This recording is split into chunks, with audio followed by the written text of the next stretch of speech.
There's only one way out, and that is to do the work of removing these obstacles that are in the way of the state of absolute beauty and ecstasy of divinity.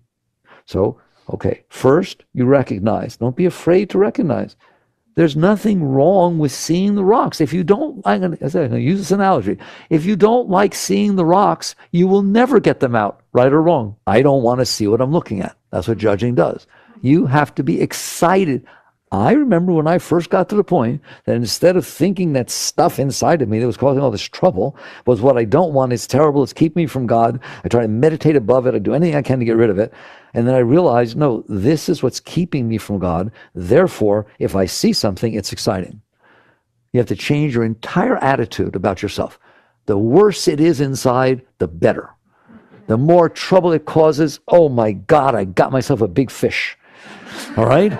You have to feel that I am willing to deal with this stuff. That normally, the stuff that's going on inside is so overwhelming, it is so strong, not only do you not want to look at it and you can't deal with it, but you are lost in it. You're in the rapids, drowning. Well, you can't very well be outside looking at the rocks. You're trying to survive. You're trying to keep your head above the water. Aren't you? Right? You're trying to take a breath, trying to everyone not go down 3 times. That's where a normal human being is they are in the fear of drowning, so they're not looking at what's causing it. They're just trying to keep their head above the water. Can you relate to that? All right? The worse our times are, the more we're like that.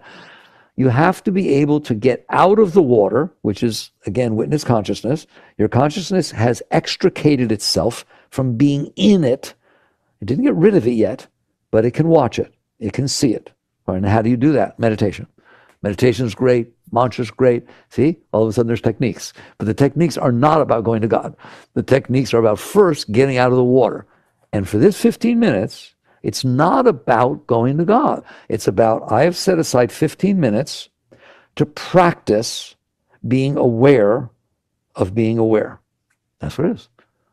Don't come to me and say, I can't meditate. I say, why? There's no such thing. I don't understand. Why?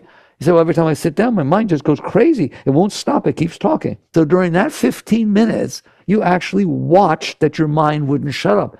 That's a very high state. Do you see why people screw up meditation? Because they define meditation as the mind shutting up. No, that's not. That's just a state that you can have there. But if your mind doesn't shut up, and you're aware that your mind doesn't shut up,